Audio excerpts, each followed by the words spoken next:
See, people are joining already. Yep. Okay. So do you want to let people in? They're already in, Becca. Okay. Thanks, everyone. So let me share my screen.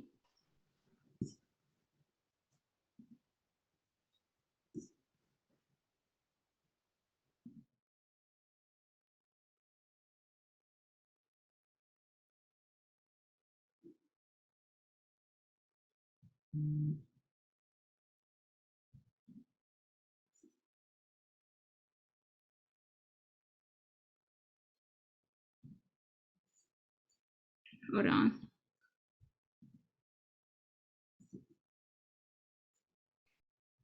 Wendy, can you tell how many people are in YouTube? Right now, it's still waiting. Oh, okay. Showing the static page. Oh, that's interesting. Hold on 1 second. Let me see. Yeah, thanks everyone for joining us. We will start a live stream because we actually have more than 500 people will be joining today.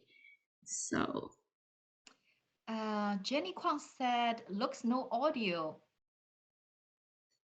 for the but live we can stream, hear us talking.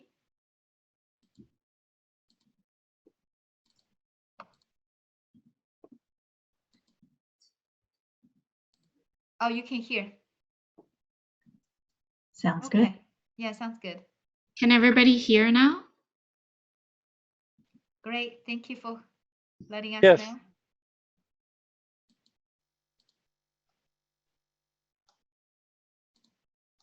Can everybody see in live stream yet? At the moment, we're still seeing the flyer of Vincent with his silver medal on the YouTube channel. Okay.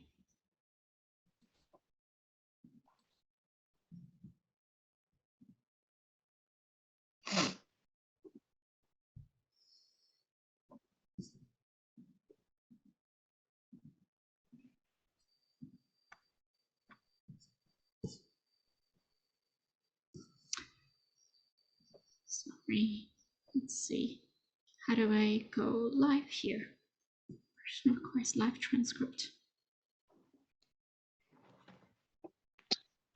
Maybe the people that can't see or hear, they could log off and then come back in. Because I just came in and I was fine. Oh, the streaming is good now. Streaming is good? Yes. Okay. All Yes. right. Okay. Can everybody see my screen then? Yes. And there are 7 people at the live streaming side already.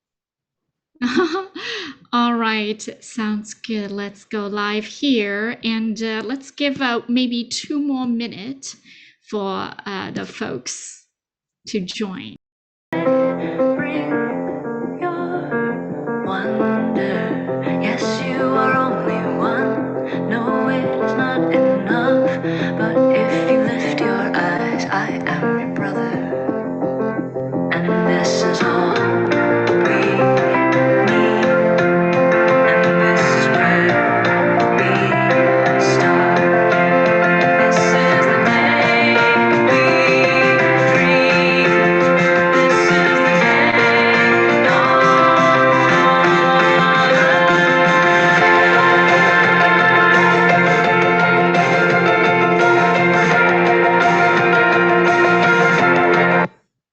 All right. We can begin the recording. So good afternoon, good evening, and good morning, everyone. Welcome to Kairos Sunday Counseling Session Series. Cindy, you begin the recording yet? Okay, we'll Recording in progress. Okay, as many of you know, Kairos invites the world's best educators and inspiring students to share their knowledge and experiences, helping our middle schoolers and high schooler students to get college ready and walk the journey with them. Today, we have an honorable speaker, Vincent Zhou, who needs no introduction. But Saying it makes me happy, so I'm just gonna say it. Vincent is a Team USA figure skater. He is a two-time Olympian and 2022 Olympic medalist. Vincent is also a two-time world medalist and the junior world champion. What makes me super proud is that Vincent is a student athlete from Palo Alto, my neighborhood in California. He was accepted to Brown University, Columbia University, UCLA, UCSD, and many others. So today we are going to walk the hero's journey with Vincent for a bit.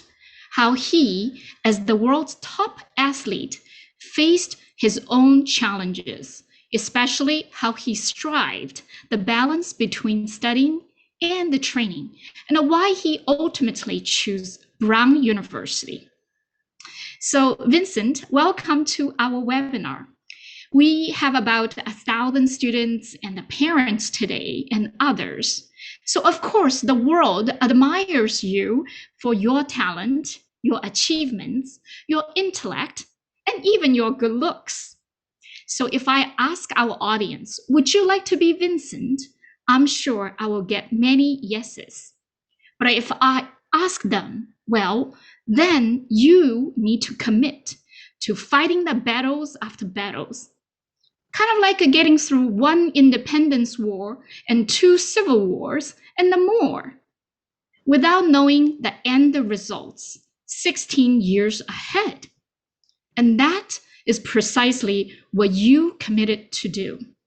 So I wonder if the answer will change, and let's find out. So Vincent, I would love for our audience to know what a day in Vincent's life is like. Vincent, you have the floor. Thank you so much, Rebecca. It's really exciting to be here with Kairos, and thank you everyone for joining. We've got a really great talk, really great agenda lined up, so let's jump right in. So a day in my life. So when I was going through high school and studying and training at the same time, I would have to get up very, very early to start training. I would be on the ice by 5 a.m. or 6 a.m. And I would train for the first half of the day. I would spend 3 hours on the ice. It wouldn't all be in a row. I would have breaks in between where I would recover and hydrate and fuel. And I would even do live lessons, which are for online school. Sometimes you have live sessions with the teacher, and I would do those between sessions sometimes.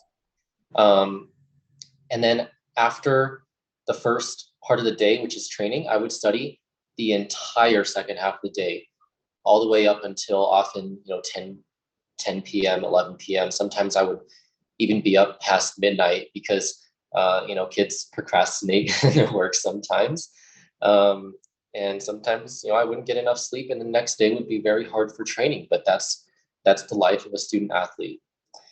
And then after I graduated high school, and then when I was gapping before going to college, which is currently right now, my day would consist of on-ice training, off-ice training, recovery, and then that includes sleep and everything. And the point I want to make here is that as an elite athlete, your entire day, your entire life, every single decision you make, every single minute of your day revolves around optimizing your performance at the rink. So you don't just do whatever you want at home and then go into the rink and get on the ice and skate. When you're at home, what you eat, when you sleep, what you choose to focus on during your time off, just every little decision you make can affect your performance on the ice the next day. So to make it to the Olympics, you have to be 100% committed to what you do. And that doesn't just go for making the Olympics. That goes for being at the top of the top in anything, in academics, in your career, in life. You have to commit. You have to make decisions that are good for your job or your career or what you do. So that's a day in my life. And one more thing I want to say is that a lot of my days include lots of traveling. So when you travel, you have to be ready to get up at literally any hour of the day be on a plane for any number of hours, go through complications, go through, jet lag and being fatigued. And then you may have to get to the competition venue and skate right after getting off the plane, after being on the plane for 12 hours, which I have done before. And so, everything you do before the flight, on the flight, I would take melatonin before getting on the flight. I would calculate exactly what I need to sleep to set my sleep schedule to deal with the jet lag the best. And then I would take melatonin to help myself sleep accordingly at any hour on the plane. And I would get into the rink. I would just be laser focused on doing my job and performing at the highest possible level. So it's a very intense lifestyle. And I've got a lot more to share about it. So let's move on to the next slide. Right. Probably at the age of 8, very few people can imagine what does that mean, right? And of course, you have a dream, but at the age of 8, like, how did you make that commitment? So let's hear from you. When I was growing up, I played a lot of sports because I had so much energy at home that my parents just couldn't contain. Like, I would be bouncing off the walls, fighting with my sister all the time. I would, be doing cartwheels in the backyard. They just couldn't control me. So they put me into a lot of sports to make me tired so that when I get home, I would just fall right asleep. So, I played soccer, basketball, swimming, t-ball, tennis, did lots of things. When I was 8 years old, I had 3 things left. I was skating, I was playing soccer, and I was playing piano. And on one afternoon in the office, my mom sat me down and she was like, Vincent, we need to make a decision. You don't have time to commit to so many activities. You have to pick one thing. What do you pick? And I sat there in the big spinny office chair and I spun around a few times. And then I looked at her and I said, my heart is with skating.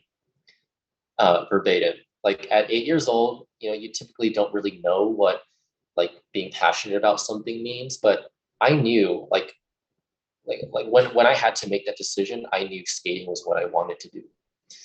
So in our family, we don't do anything, pardon my French, but we don't do anything half-assed. We like to put in full effort, 100% commitment to whatever it is we decide to do. And so with skating in the Bay Area, the opportunities to improve and reach a national or even world level weren't optimal. So we looked around, we tried to listen to recommendations, and we did our research, and we ended up finding a coach in Southern California, a world-class coach named Tammy, who was willing to take me on. So during 4th grade, I had 8 trial periods lasting a week in Southern California with Tammy. So my mom and I made the 400+ mile commute. And we got there. We were living in like a really bad apartment with no hot water and no AC. My mom was sleeping on the ground in a mattress pad. I would eat canned food for breakfast every morning. And those were the sacrifices we made before I even committed to the dream. This was just a tryout period. I would write emails back to my class, and my teacher would read my emails to my classmates, and they would send me, encouraging messages back. And I didn't know it back then, but that was the start of something huge. After these 8 tryout periods, Tammy determined that she would take me on as a student, and over that period of time, my mom and I did some looking on education options, because when you're going to move 400 miles away from home to a place where academics is not as competitive as it is and high quality as it is in the Bay Area, you have to look for alternative options. And so I ended up switching to online school with Connections Academy, because if I was going to move away from home to train at an elite level, I could not afford to follow a regular school schedule. So I had to go to online school, which would allow me the flexibility to train at whatever hours of the day I needed to, and then study at whatever hours of the day I needed to. So just like this, my mom and I moved to Southern California. My dad and my sister, however, were still in the Bay Area. And so to try and maintain some sort of family life, my mom and I would commute back and forth 400 plus miles between Northern and Southern California every single week. So on Thursday or Friday afternoon, we would drive back. It's a 7-hour drive, and I know like every mile of the trip by heart. I know it like the back of my hand because we've driven it hundreds, thousands of times. And Sunday afternoon, my mom and I would drive back, and sometimes, you know, we would get in very late. And you know, my mom is just so strong for being able to make that trip so many times, no matter how she's feeling. She just had an endless dedication to supporting my dream and trying to make it possible, no matter how hard the sacrifices were. Once we had a large snowstorm, and the drive took 22 hours. We pulled into a rest area at 3 a.m., slept 2 hours, and then continued driving as soon as the sun came up. And then I went into the rink and skated right after that, after sitting in a car for 22 hours. Because nothing gets in the way of training, nothing gets in the way of bettering yourself and trying to reach your dreams. So yeah, that's the journey that started from a couple words that I said in the spinny office chair at age 8. Wow, that just bring me to tears as a parent. That dedication, that sacrifice, it's just nowhere to be found. So thanks for sharing, Vincent. Now, reaching to the top, that road is narrow and windy. And some of the pictures I saw from you and some of those letters you wrote is just astonishing. So I want you to tell the audience a little bit more. What was it like to struggle to every single battle along the way? Struggling every single day is something that you're going to get used to if you want to be very successful at anything. Whether it be in your career, in school, in skating, you have to, in any sport, you have to overcome not only major challenges that may take weeks, months, years, a lifetime to overcome, but you also have to deal with the micro, the day-to-day things. Sometimes you're going to wake up and you just don't want to go into the rink to train. But when I felt like that, I realized the Olympics are there. They're going to happen whether I want to train or not. So whether I make the team or not, it's entirely up to me. And I've got to put in the effort if I want to see the results. So no matter how I was feeling, I went in, put my skates on, and got on the ice. And sometimes I would fall a lot, make a lot of mistakes because I wasn't feeling well. Sometimes my coaches would be angry at me. Often my mom would be angry at me because, you know, she left her job to support my skating and, you know, set a certain standard for me my whole life. And so if she's going to make those sacrifices, I can't squander that, you know, the effort and time and resources she's given me and allowed me access to. So when you work hard, you're going to burn out, you're going to stress your mind, you're going to stress your body a lot. And honestly, you only learn this the hard way. At 9 years old, I had 3 stress fractures in my right foot. That was my first experience with major injury. But I was still young and I had that fire in my belly, and I was, you know, I wasn't going to let that stop me. I got back on the ice and battled through recurring foot pain and won a national title the next year. But it doesn't always go like that. You don't always magically just win a national title. Sometimes competitions go terribly. In November of 2017, I had possibly one of the worst competitions of my life. And that was the final competition before Olympic qualifiers in January 2018. I wanted so badly to make the 2018 Olympic team, but it seemed impossible. And after that competition in November 2017 went bad, I thought it was over. And then I wrote some thoughts out, and you can see in the leftmost picture, and I posted that on my social media. Being open and honest about your bad experiences is difficult for some people, but for me, I feel like sharing my experiences like this is a great way to inspire people and let them know that even the people who are the most successful in their field, they go through the same sort of struggles and big failures and challenges that everyone else does. We don't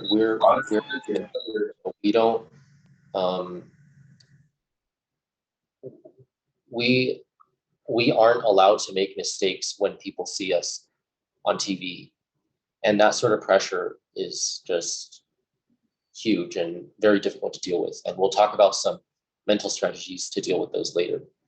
But as for other challenges, I mean, everyday training, you make mistakes all the time. You just have to accept that they're part of the learning curve. They're part of the process of bettering yourself. You just get up and you keep going. Doesn't matter if it hurts, doesn't matter if you're tired, doesn't matter if your muscles are going. It's good for you. You know, it helps. If you fall, it helps you learn. What did I do wrong that I shouldn't repeat, so that I can do it better the next time, right? But the next struggle I'm going to talk about is probably my most recent one, and probably one of the worst ones in my whole life, which was testing positive for COVID at the recent Olympics in Beijing, the day before my individual event. I've talked so much already about how the Olympics inspired me every single day to just keep going and push harder. And I've dreamed of, being at the Olympics, and I've dreamed of skating at the Olympics since I was a little boy, since my age was in the single digits. And, I always, like, after the 2018 Olympics, I knew that as long as I, kept my form up, I didn't even have to get better to necessarily make the 2022 team. But, obviously I did, because I put in the work. But my point is that I thought that I would always have the Olympics with me. I always thought that I would just have this experience with me. And when I was there, I intended to just live it out to the fullest and enjoy every single moment. So when that positive test came in, I couldn't believe it.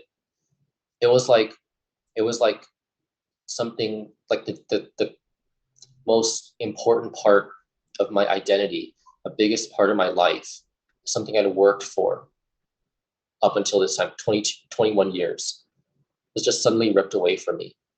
And it was, I couldn't, there was no begging for mercy. There was no asking for a redo. There's no asking for a retest. There's no sending emails, seeing is there anything we can do. There's no saying, I'm sorry, can I try again? No, it's gone. It's like if a loved one dies all of a sudden, and you're just left to figure out the rest of your life without something you've loved your entire life. They sent me into a hotel room to quarantine alone in a small room for however long it took me to recover.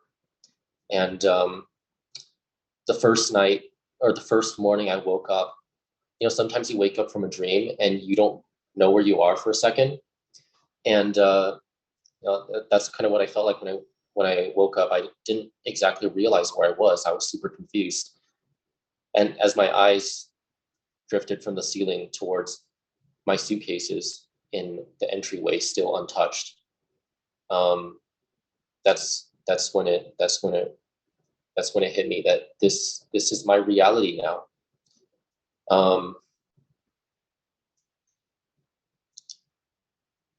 I talked to a lot of people. I spent 12 hours a day talking to people, just talking through things and processing my emotions.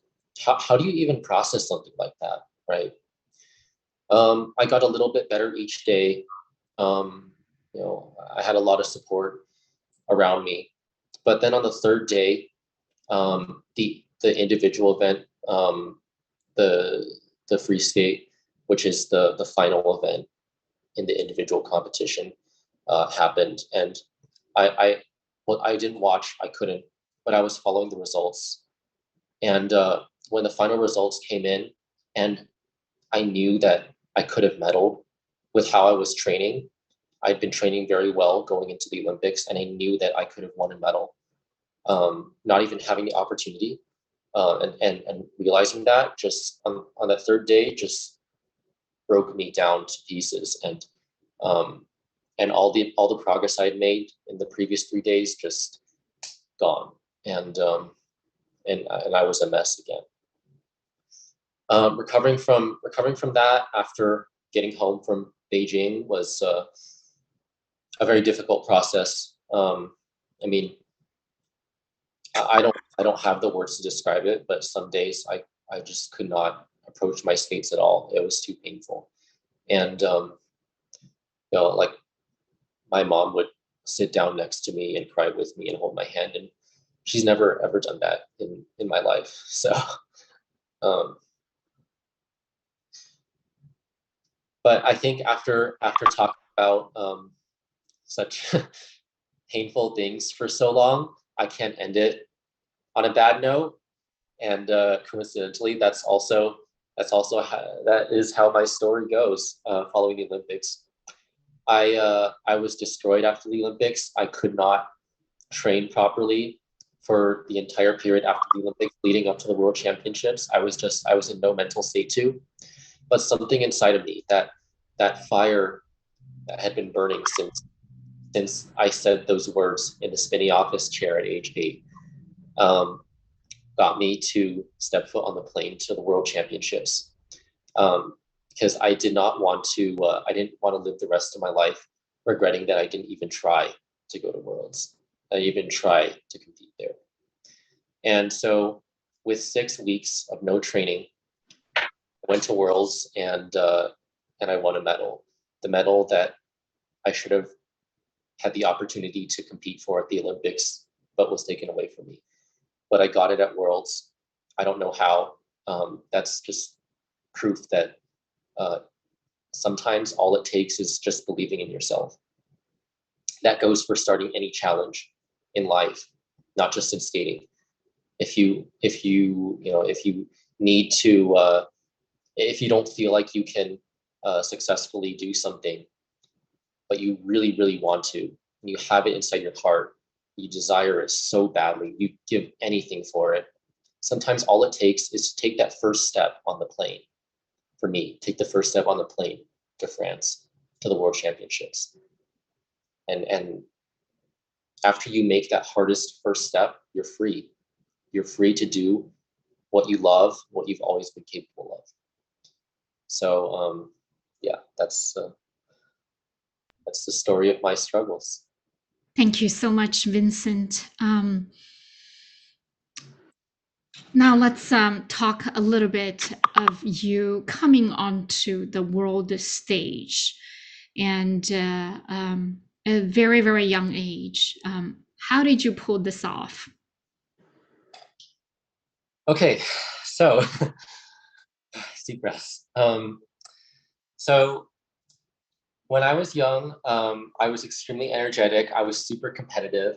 I would always want to be the best at everything, and that showed in my skating. I was so ambitious. I was so, I always want to do the hardest stuff possible, and that pure drive and energy, and just almost reckless belief in myself allowed me to burst onto the scene and win 3 national titles in a row, jumping a level each year.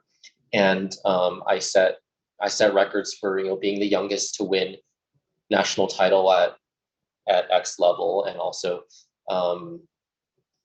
setting records for highest score at X level. And after winning the junior national title in 2013, I was sent to my first international competition at just 12 years old. And in every sport, but in my experience, specifically in skating, when we're sent to international competitions, we get our Team USA jackets. So when we would visit rinks or we would go to nationals, we would always see the best skaters wearing their Team USA jackets. And it was like the sign of like, that's an elite skater. This guy is, or this girl is good. Like they, so when I got my Team USA jacket in the mail, I was just so excited. I wore it to the rink the next day and every single day after that, because I was so proud of it. I went to my first international. I skated incredible and won by a big margin. And that was that. Then the following year, I had knee surgery. Being so competitive, so ambitious at a young age, trying to do so many difficult things, it takes a toll on your body. And I had been skating on a torn meniscus for 3 years without knowing it. When I went in for surgery, or after I came out of surgery, they told me that the tear in my meniscus was 1.7 centimeters long and it was too big to repair. So they just removed my meniscus. So now I don't have a lateral meniscus in my right knee. And you know what? Better off without it. Never wanted it anyway. But yeah, after 2 years out of competition due to the surgery and subsequent complications such as major depression, I rediscovered my fire, my passion for the sport. And in my first year back, I made it to the Junior Grand Prix final at 15 years old. The Junior Grand Prix final is a very exclusive elite competition where only the 6 best juniors in the world qualify for it based on results from previous international competitions that year. So when I was at the Junior Grand Prix final, I was there with all the best skaters in the world. They have the Senior Grand Prix final in the same location at the same time. So I got to see all of my idols, all the people I grew up competing with. I got to see them skate there, and that's when I really knew, like, I can make this Olympic dream a reality. Like I am on my way to being one of the best in the world, and I'm going to stop at nothing to make it happen. That sort of almost like blind, like I said earlier, reckless motivation or like belief in myself has driven me so far. The next year, in 2017, I struggled through hip injuries that I had to have injections for. I struggled through various things, bad competitions, and I came into the World Junior Championships as a dark horse. Nobody thought I would win, and after a couple months of just training, keeping it kind of low key and just working really hard without letting anyone know what I was up to, I came out and I won. I set a world record by a big margin, and that was when I was like, okay, I've just won the Junior World Championships with an unbelievably high score for junior. I can make the Olympics next year. So the next year, in my first season as a senior internationally, I made the Olympic team. This was only possible because of a couple things, but I want to talk a little bit about how skating is scored. So we have a technical score and we have a component score, and the two combined creates your segment score, which is what you earn for your program, for your routine. The technical score comes from doing difficult jumps such as quads, jumps with 4 rotations in the air. And the component score is how the judges evaluate your skating skills, your maturity, your performance, your artistry. And First year seniors, because they're generally younger, less experienced, they're not as good skaters, they don't get high component scores. Even if they're good skaters and they deserve it, they don't get it. That's just the way the sport works. The only way to get enough points to make the team, I knew, would be for me to learn a bunch of super difficult jumps, quadruples, the hardest jumps possible in the sport, and put them all into my program. So in my first year senior, I went into all my competitions trying 5 quads in the program. Only like one other person in the world was doing 5 quads in their programs at that time. And here I was, a fresh senior, trying it because I knew that's what it would take to make the team. This ties right into a recurring theme that I keep talking about, which is at all costs. I'm going to do whatever it takes to make it happen. And when I made the team, it was just one of the greatest moments of my life. I was like jumping up and down, screaming. Everyone around me was jumping up and down, screaming. It was great. And then I went to the Olympics. I skated incredible, and I finished in the top 6, which is probably at least 10 places higher than anybody, including me, expected. And I was like, you know what?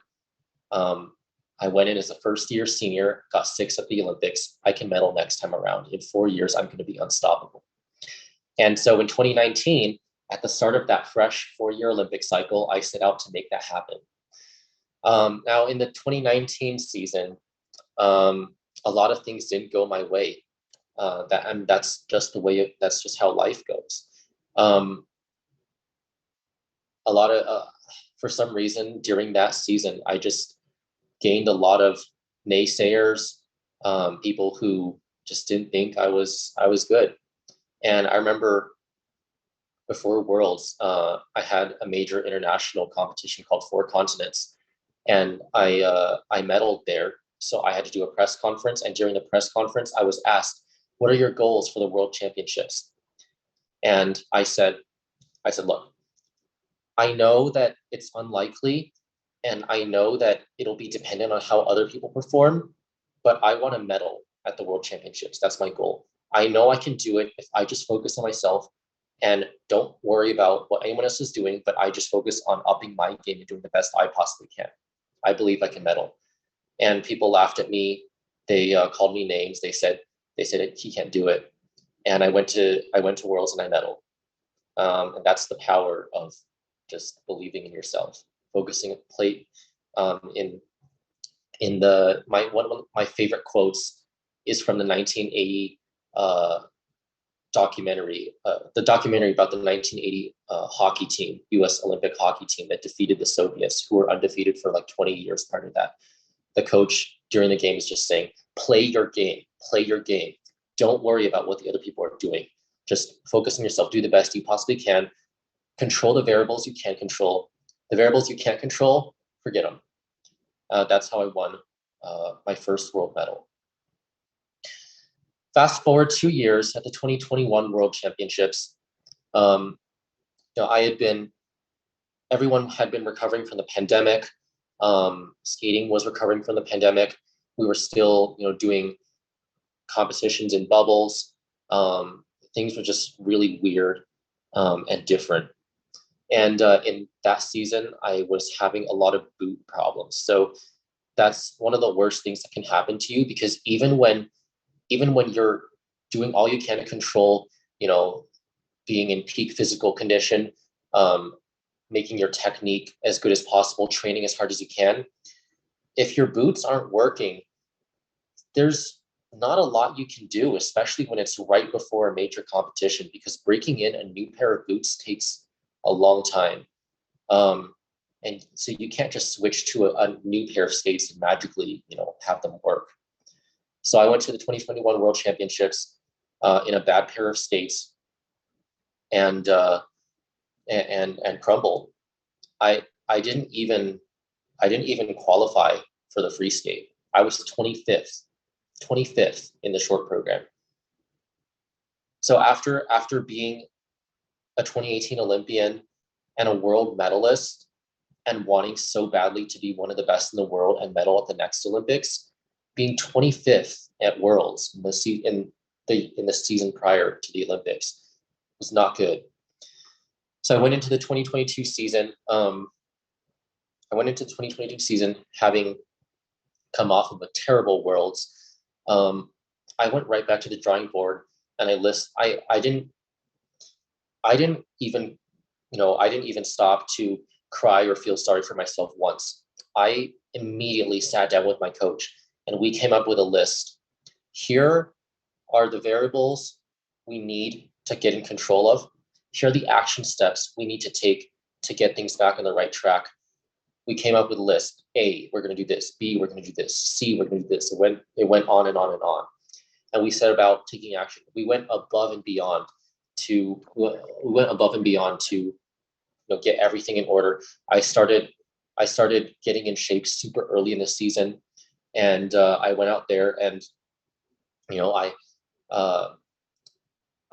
had a great season. I skated more consistently and better than I ever had. And in October, towards the end of October, I won Skate America, and at that competition, I defeated Shoma Uno and Nathan Chen. Shoma is two-time Olympic medalist, and Nathan is the most dominant skater in history.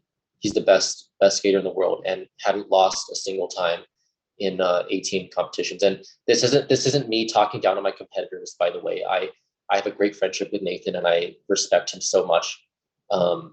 But my point is that I was on track to winning an Olympic medal. I was making my dream a reality. I was bouncing. I was resilient. I was practicing resiliency, coming right back from a terrible Worlds the previous year. But as the story goes, I got COVID at 2022 Olympics, and then I once again showed resiliency by bouncing back from one of the worst defeats of my life and won my 2022 world medal. And that's how I came to be a two-time Olympian and two-time world medalist. And the last world medal is one that I'm just infinitely proud of, and will carry with me for the rest of my life. Thank you. Vincent, of course, your sheer determination and your relentless pursuit were very evident. And, when Nike said it, just do it, right? You just kept doing it.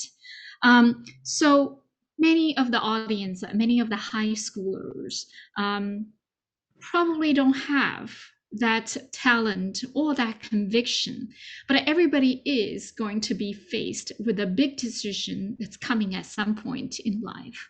Is that, do I go to university? What kind of university? What kind of major? What kind of a future career, right?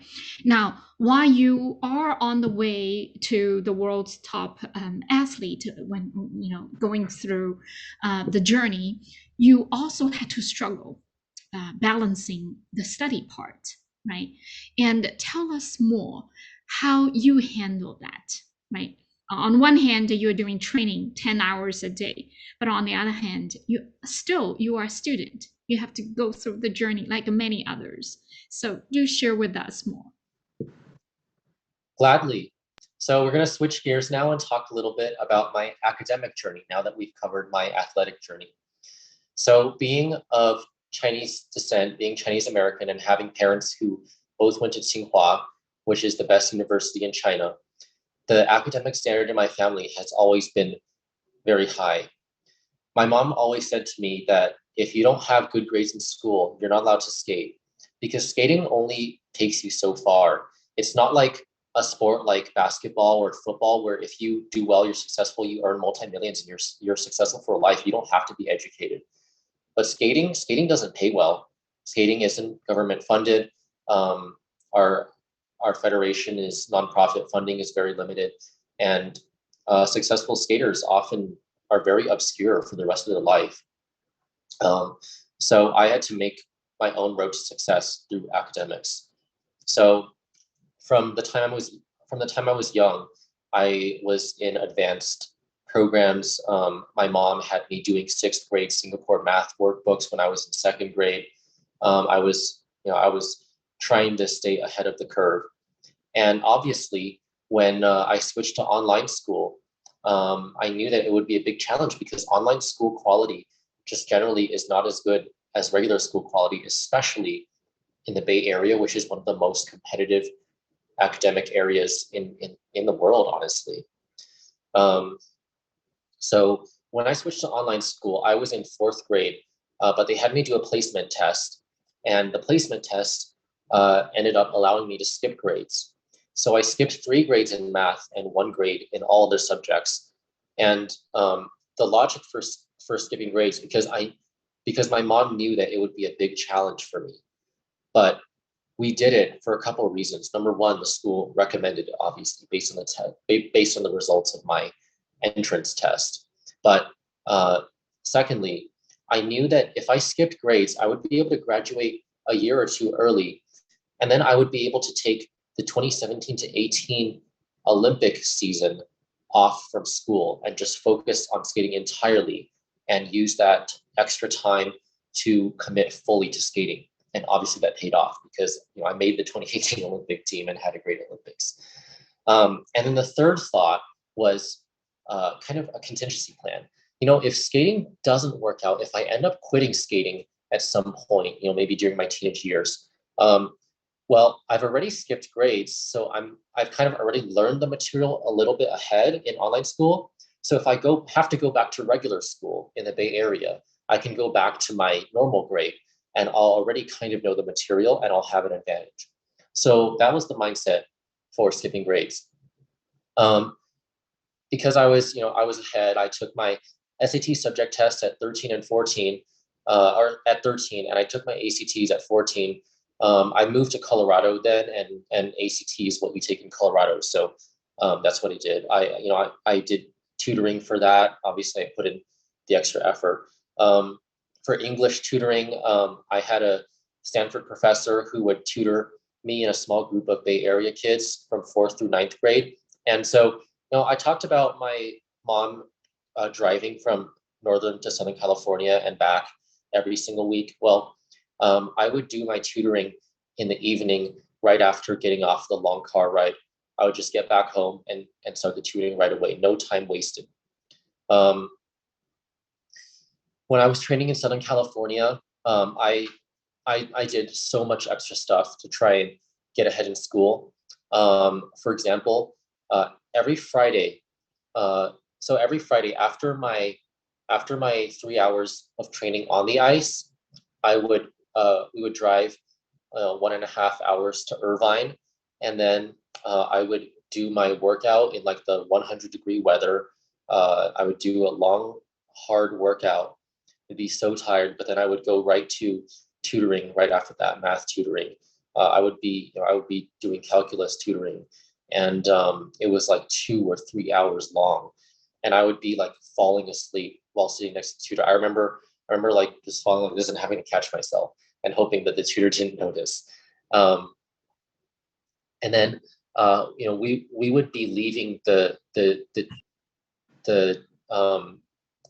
tutoring and SAT prep center as like the sun was setting.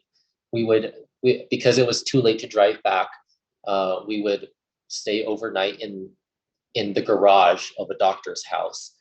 And then the next morning I would wake up and I would do SAT prep class the whole day, and then we would drive back.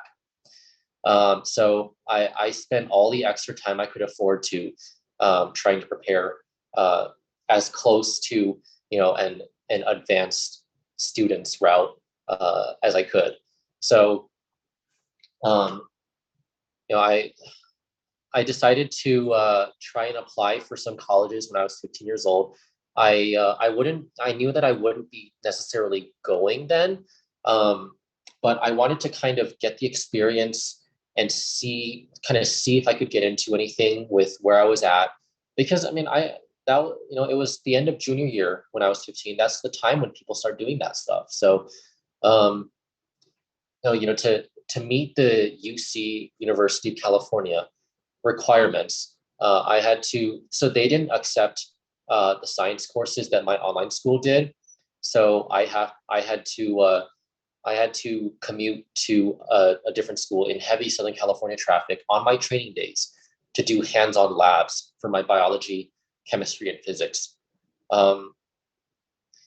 There's a visual performing arts requirement for UCs.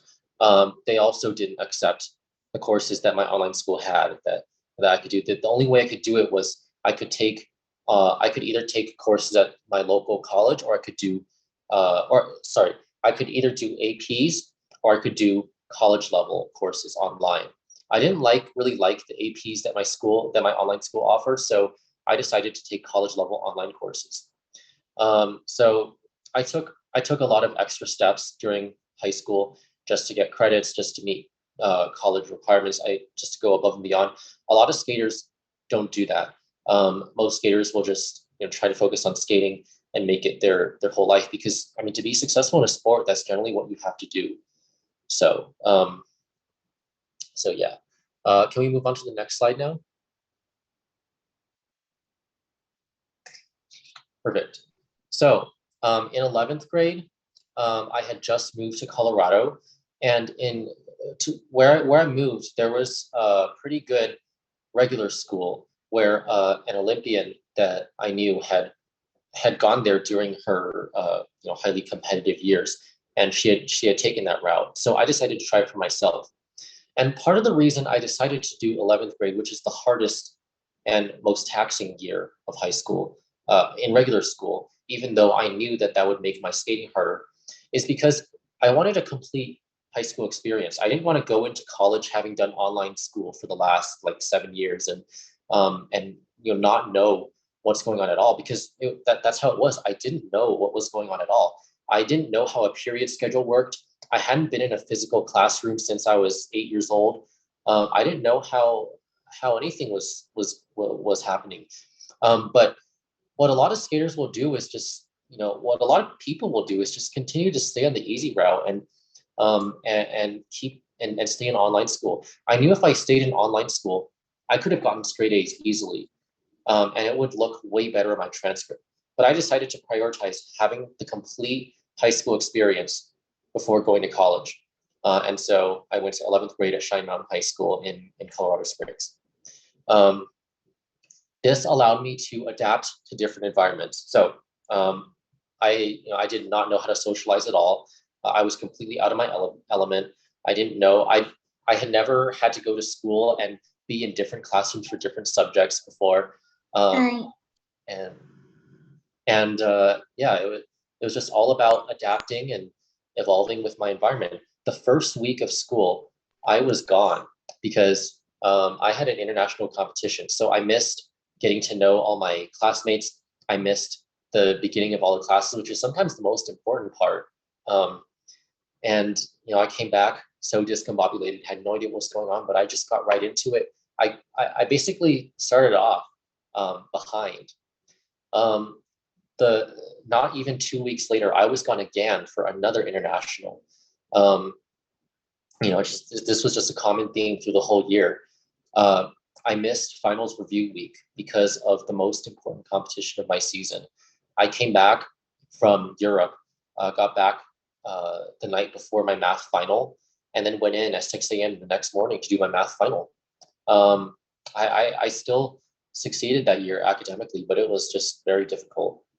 But it taught me a lot of valuable lessons in terms of how to approach the difficult skating and school situation in college. So the last point is that before the school year even started in 11th grade, I went in, I found the teachers, I met with them, and I was like, look, here's my situation. We're gonna have to make some special arrangements, and I can come in for extra tutoring.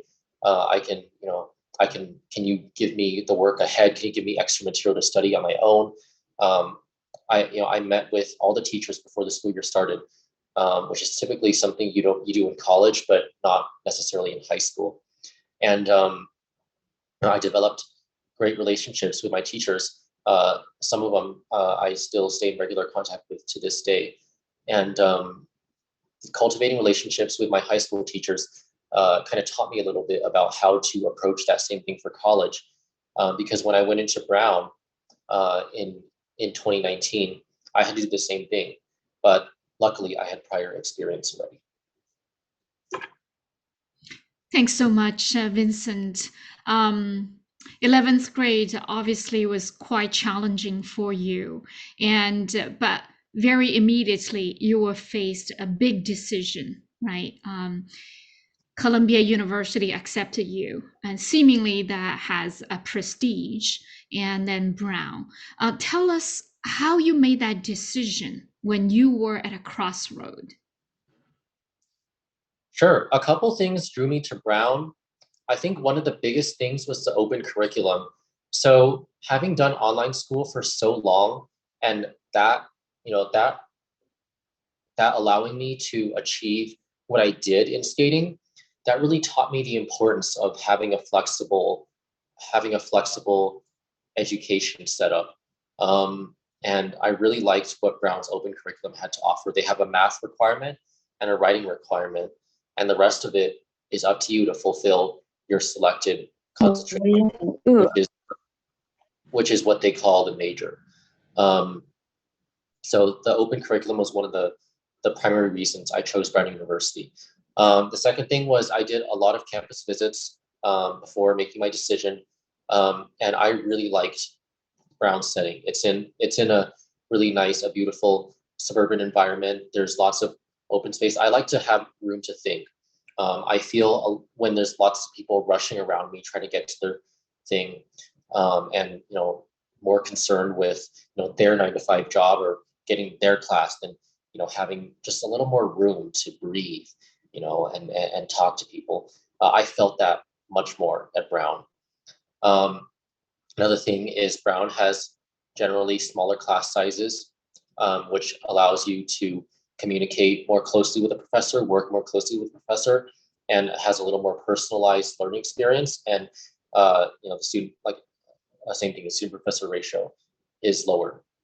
And then obviously, I was still skating, competing at that time, so I had to consider the skating opportunities that were available to me. In New York, there's just where Columbia was, it would just be extremely difficult for me to skate and train at the same time. But at Brown, I had much more opportunities. I won't bore you to death with the specifics, but that was another reason I chose Brown. And then finally, this applies not just to college decisions, but also to your career choices, and what you do specifically within your job or your education or your sport or your instrument, whatever it is. Choosing what works better with yourself is more important than going somewhere or choosing something just because it's more famous or more well-known or ranked higher. And for me, Brown just fit me better. So yeah, that's that. Thanks so much, Vincent, to give us a window into your life, not just as a world's top athlete, but as a student, and stumble and struggle and persevere through that.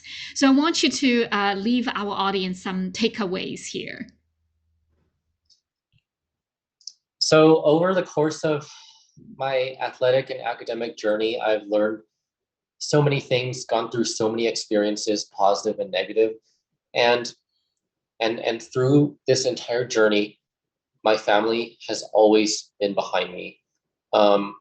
I've said a few words about how dedicated my mom is and how strong she is, but also my dad for living in this split family situation and continuing to support me, not only me, but also my sister from behind the scenes this whole time, and always making an effort to reach out and be more present in my life. Because when he can't be here physically and when my schedule is difficult, it's hard to communicate. So I'm extremely grateful to both of my parents for supporting me and being behind me and allowing me to work towards my dream my whole life. Not only are my parents my family a huge part of the village, that the proverbial village. Also, my coaches, my psychologists, my trainers, my nutritionists, my mentors, my tutors, my peers, everyone around me has contributed to my Olympic journey and my academic journey in some way. I had people from U.S. figure skating, people who had nothing to do with my college decisions. They came with me to Brown to talk to like some directors and deans and help me, figure out what my situation at Brown was going to be like, and help ask for accommodations for my needs for training. Making these sort of connections has been super important, and in anything, in any career, connections are a huge part of your future success. And so having my team around me and having so many great people around me to help me, they've allowed me to succeed as much as I have so far, but taking advantage of those connections will allow me to succeed even more in the future. One more thing, the growth mindset I've had my whole life. Basically, it can be summed up in a couple of words. Whether your experience is positive or negative, there's always something to learn. That's the growth mindset. So if it's positive, what went right? What did I do leading up to this to prepare for it? Or what did I do in the moment that allowed me to succeed? And how can I repeat this for further success? If something went wrong, what did I do wrong that made the experience negative? How can I fix it? How can I do better next time? There's always something to learn and grow from. A couple of mental techniques. This is a question I get a lot in interviews or from fans. Like they ask, like, before a competition, do you ever get nervous? And if you are, how do you deal with it? Absolutely, yes, I get nervous. I actually found myself, I get more nervous as my career goes on. As the more experienced I get, the more nervous I get. That's because the higher level you get to, the more important the mental game is. Because at the top level, everyone is fit enough, everyone is strong enough, everyone is trained enough, everyone is talented, skilled, whatever enough to win a medal on that given day. So on said day, it comes down to who is the strongest mentally, who can perform under pressure in the moment. And a couple of techniques I use, when I'm out on the ice before my program starts, before music starts, I like to visualize myself in my home rink, because I put in the work every single day going into my training rink to do my repetitions over and over and over again. I've done it successfully hundreds of times at home. So visualizing myself at home helps me kind of get into that sort of more confident and relaxed training posture. Another technique is reframing situations. If you're super nervous about having to perform optimally, and you guys can take this information and apply it to different things like performing in tests or performing in job interviews or whatever. So I like to think like, okay, it's not necessarily that I have to do everything correctly this time, but a better way to frame the situation is, this is a great opportunity. I prepared for this opportunity. I worked for this opportunity, and now I'm ready to take it on. And that gets you in a more relaxed and offensive approach. So the best performance happens when you're relaxed and offensive. When you're super nervous, you're super uptight, you're worried about something, you get all tightened up and defensive. Skating, not even skating, just like in general, being defensive will net you worse results than being offensive. And then, obviously you could tell from a lot of the stories and anecdotes I told, but commitment, sacrifice, and grit have been huge parts of my life. Committing to this skating journey when I was just 8 years old and I haven't achieved anything yet, making a huge move away from home when nobody had done that before. So there's another thing. When I moved from Northern to Southern California with my mom, nobody really did that yet. There were a lot of skaters in the Bay Area, a lot of Chinese American skaters just like myself, who wanted to, be successful at some sport or something extracurricular to put in their college applications. But nobody was willing to give up their life in the Bay Area, their quality education in the Bay Area to pursue that dream. So my mom and I took a leap of faith into the unknown, and we did that without being able to consult anyone. Be like, hey, you did this. How did it go for you? There was nobody else who did that at that point. So after I did it and was successful, a lot of people started doing it. So I consider my mom and I as sort of trendsetters in that regard. But being willing to make that sort of sacrifice and commitment is what sets you up for a similarly unusual level of success. If you're willing to take the risk, then you have a better chance of getting the unusual rewards. If you're not willing to take the risk, then you just settle for the common, $5 to $10 price pool. And then grit, being able to tough out the difficult times. My mom has taught me so much about grit. She's never said the word grit to me, but I see it in every single one of her decisions, every single sacrifice she's made, every single difficult night she's gone through for me, every single difficult decision she's made for me, all the difficult times we've gone through together. She truly showed me what grit is. She didn't tell me. Show, not tell. Great writing tip, by the way. And present day, where am I at now?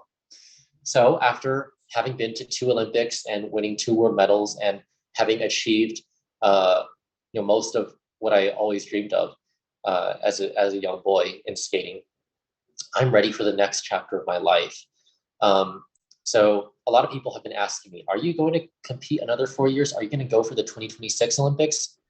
Well, being a top level athlete requires full commitment to that.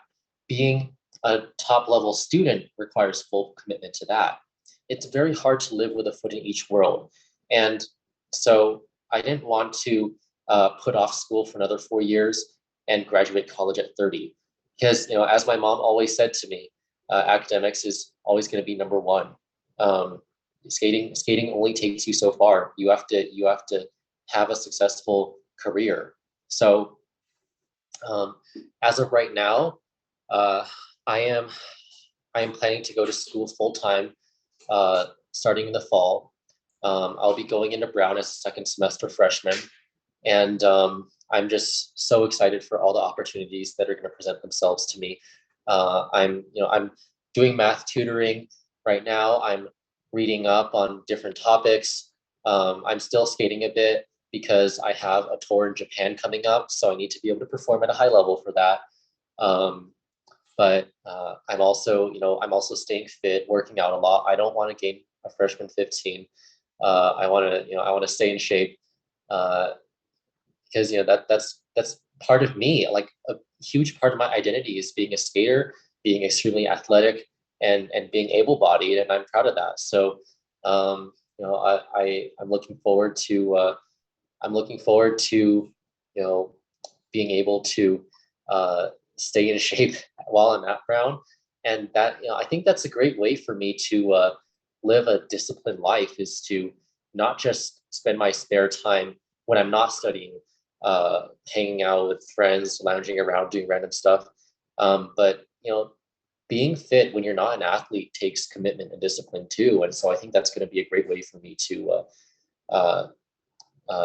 live a more regimented life. So I'm going to major in economics in the business track.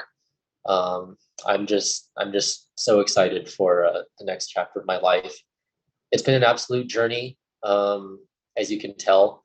I've talked about happy experiences.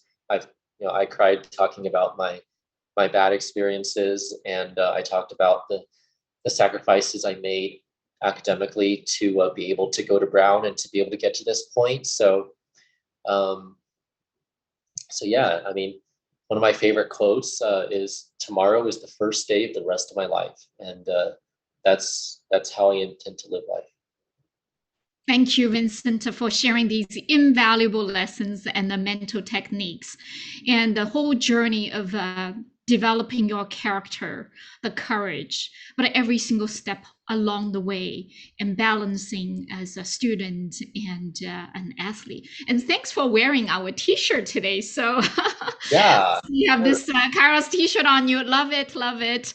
We do have a big surprising announcement, and Vincent will make it towards the end. But for the next 3 to 4 minutes, what I would do is we have some amazing questions from the audience, and I will allow Vincent to take a quick look on the chat window and get ready to answer some of them. And I'm going to spend the next 3 to 4 minutes to tell people who is Kairos, what do we do, how do we help you on your journey to your best fit college. May not be the most prestigious, but it will be the best fit college for you. So Kairos started in 2018 with some of the ex-Googlers and former admissions officers from Harvard, MIT, and so on and so forth. What we really wanted to do as our children are getting ready for college, we wanted to help them in this journey, not just what you do inside the classroom, your regular courses, your standard tests that Vincent talked quite extensively about, but your extracurricular activities, and especially summer, and what that speak about you, your passion, your conviction, your leadership, your creativity, your communication skills. That gives the entire holistic picture of your narrative, present that in front of the admissions officers. So how do we do it? We use a lot of big data. We use artificial intelligence to make recommendations based on analyzing your strengths, weakness, your dreams and hopes, and how do you compare to other college students, right? Of course, by the time you get to 11th, 12th grade, we're going to help you to brainstorm your essays. Essays is who you say about who you are, but also letter recommendations.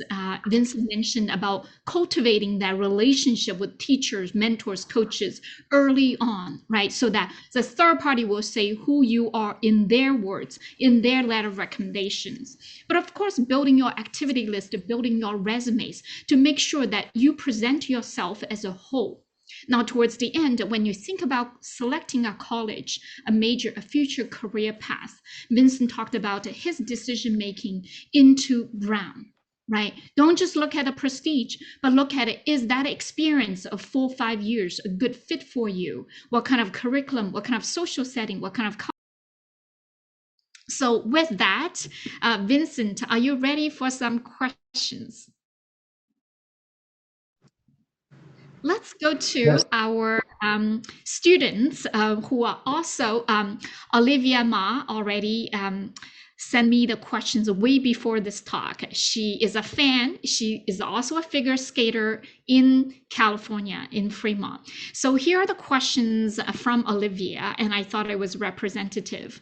What did you have to sacrifice to make time and resources for figure skating? And mainly, what do you decide to let go? You know, like you said, you have so many hobbies, right? And so many things that you might be interested, you want to invest more time and energy, but you know, why figure skating? How do you have such a strong conviction?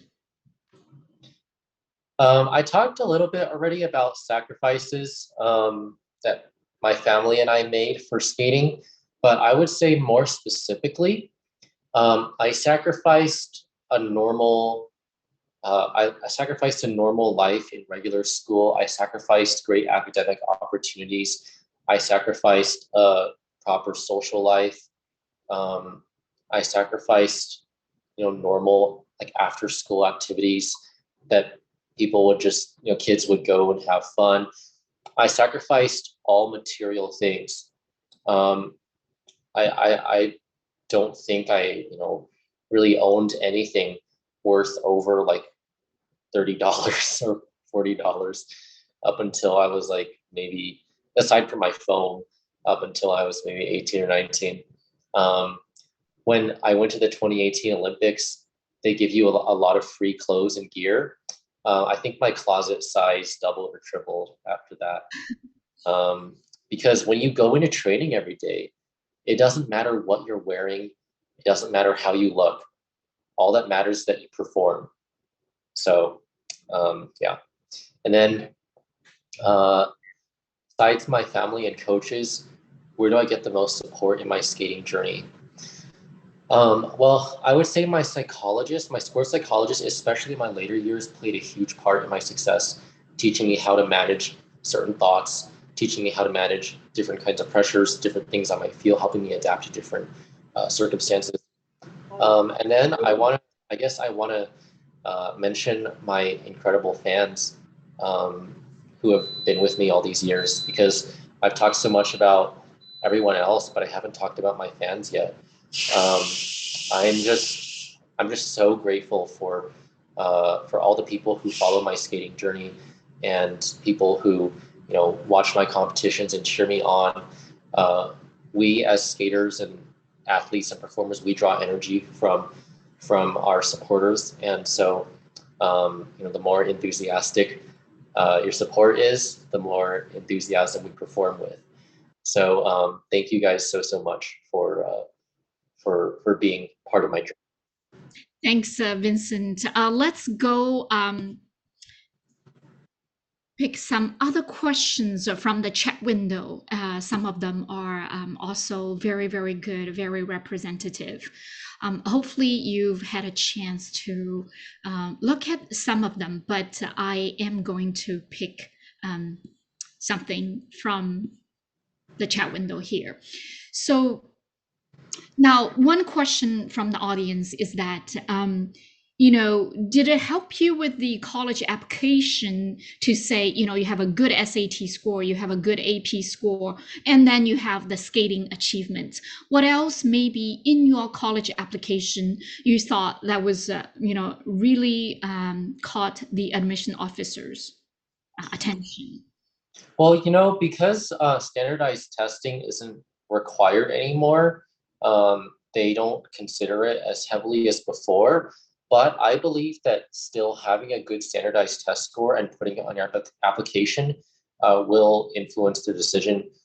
It's not, like I said, it's not a necessary criteria, but if you do well on it, then great. All the better for you. I think for me, the best things in my application were how I talked about the lessons I learned from sports, the challenges I faced and overcame, and how dealing with those taught me valuable things that I can apply to future to school and to my career in the future.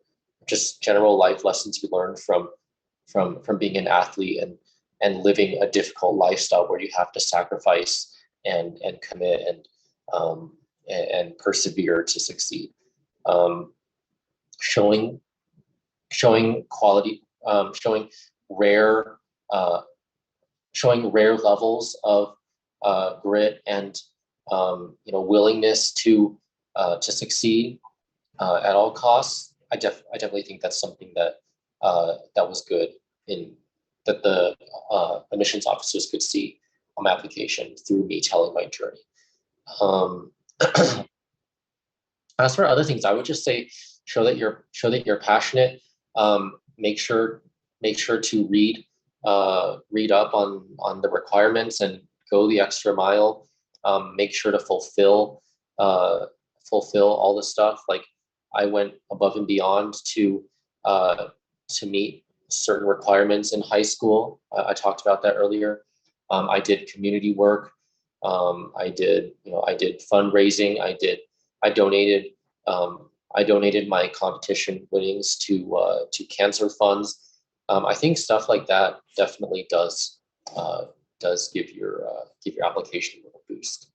But I would say mainly just be yourself and try to be honest. If you talk yourself up a lot and sugarcoat your application and you end up getting in, well, good for you for getting in, but you're going to struggle a lot when you actually get there. I believe that honesty is always the best policy. And, I mean, because I'm so used to just being open and honest about things, it's not difficult for me anymore. I think my college applications were very real. They just reflected my raw character a lot. So I would say that's important. All right, Vincent, so we have maybe a few more minutes left. I don't want to abuse your generosity here, but one question from Frank is that given your injury history, if you could redo your last 10 years of training, would you do anything differently? That's a great question. You know, I really regret having to have knee surgery at age 12 because, you know, like I said, I won 3 national titles in a row leading up to that. I was on a roll. If I hadn't taken those 2 years off, I would have possibly medaled at the 2018 Olympics and maybe even won the 2022 Olympics, just based on, you know, how fast I progressed and how my progression curve went. So I would say if something's hurting, it's kind of hard. Like you'll probably at first you'll probably go to your local doctor or your trusted physician, and they'll try to tell you what's going on. For me, we went to a lot of Chinese doctors, and some Chinese doctors kind of do their typical like acupuncture or like traditional medicine stuff, but that's not always enough. You have to get a lot of different opinions and really figure out like, okay, this is actually what's going on. But you know, at such a young age, my mom and I didn't have the experience, and so we thought it was just tendonitis, and I just kept pushing on every single day through the pain. I mean, I skated and competed with severe knee pain every single day for 3 years, and in the end, I had to get surgery for it. So I would say a valuable lesson I've learned and now I embody is listen to your body. If it's telling you something, then it's really important, and you shouldn't ignore it any longer than you have to. And then, you know, for other injuries, I would say having self-control is important. So I talked about how I was super energetic as a child. I would always want to do harder things and do a ton of stuff and do the hardest stuff and do it the best. And that led to a lot of unnecessary stress in my body. I did a lot of unnecessary repetitions, and you know, I often did too much. And you know, sometimes that was at the instruction of my coaches. Sometimes my coaches pushed me to do too much, and that resulted in injuries. So I would say grow your voice as an athlete so that you can communicate with people around you, your coaches, your parents. Let them know when your body needs a break. And you know, that's if you just tell them out of the blue randomly, like, hey, something's hurting, they might not listen to you. But if you work on being responsible, and taking accountability for your own actions and being a little more independent, they'll start listening to you a little more. And then when you tell them, hey, my body needs a break, or you know, hey, this is hurting, I think we should hold off on this move for this day, they're more likely to listen to you. Yeah, thanks, Vincent. So we will take 2 more questions in the interest of time. Then I will ask Vincent to make an announcement what he is going to do next. So next question I thought it was interesting. How did you restrain yourself from video games, TV shows, and other distractions as a child or a teenager? And that of course stems from your very strong self-control. But anything that you can share with our teenagers, students here? My mom would love to answer this question because she thinks I'm like a professional gamer. She says I'm phenomenal at video games. I think growing up, I had to live such a restricted lifestyle with just like 24/7 school and skating that I desperately needed some sort of outlet. And so I would always try to find workarounds to like my parents screen control software, and I would always try to like work around that to be able to play games and stuff, just because I had so much to do. So much to do in terms of skating and school every day that I just felt like I desperately needed a break. at all times. So this is actually something that I struggled with a lot. And in the end, what it ultimately comes down to is not your parents trying to control you. It comes down to how badly you want to succeed at something. If you want to succeed at something really badly, you're going to do whatever it takes to achieve that. And so for me, at some point you realize the next day of training may make the difference between me making the Olympic team or not. And if I want to make that Olympic team, I'm going to have to put in the effort starting now every single day. And so that's, the motivation from inside is really what makes the difference. If you try to restrain a wild dog from eating a piece of meat, if you put a collar on them, they're still going to strain and struggle and try to get to the meat. It comes down to if the dog wants it or not, I think that was a pretty poor analogy, but you get what I'm trying to say. It comes from deep inside. You have to want it. Yeah, Vincent, now we totally understand why so many fans just love you. You are truthful, you are honest, and it's okay to play video games, but just don't let it become an impediment to reaching your goal, right? Always have that force driving you forward. Thanks for sharing that. One last question. How did you make a decision to become a professional ice skater instead of playing it as a hobby? Many of the students love doing something, but they have a tough decision. When they choose a major, that becomes automatically a hobby, whether it's a sports, a music, and so on and so forth, right? So of course we're passionate about it. So tell us a little bit more how you made that decision. Well, actually, professional isn't the right word. So professional is the term for athletes who, who tour around the world in shows and get paid for it. We're amateur. So Olympics is amateur competition. We don't get paid to skate. We pay to skate. But semantics aside, I think that what made me make that decision is just that, well, part of it is that I truly love it, but I think maybe from my mom's perspective, people who just try to follow the normal path and try to succeed in regular school, and then just have some extracurriculars on the side, they don't stand out. I mean, there's thousands of Chinese American kids who could have been just like me, going to school every day and maybe doing a small thing like piano or soccer on the side and applying to college. But when you have everybody trying to follow that same path, they don't really stand out to the admissions officers. But when you see, for example, Vincent Zhou gave up that potentially very successful academic lifestyle to pursue skating, made the Olympics twice, and sacrificed so much to do that. That's unique, and that's something very special and personal to be proud of, and something that might catch the eye of an admissions officer. So. Thanks, Vincent. And I want to thank our audience for staying with us for 90 minutes and more now. So we will have more content, more speakers and coming. So do stay connected with us through either WhatsApp group or WeChat group.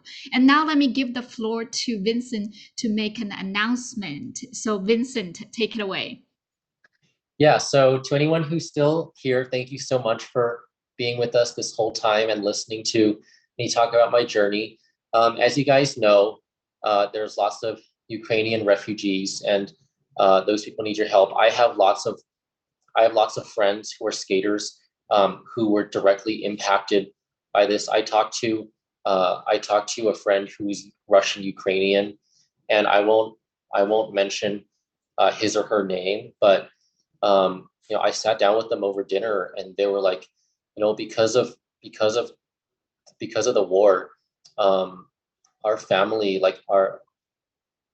our family just doesn't have money or resources anymore, and I can't skate anymore.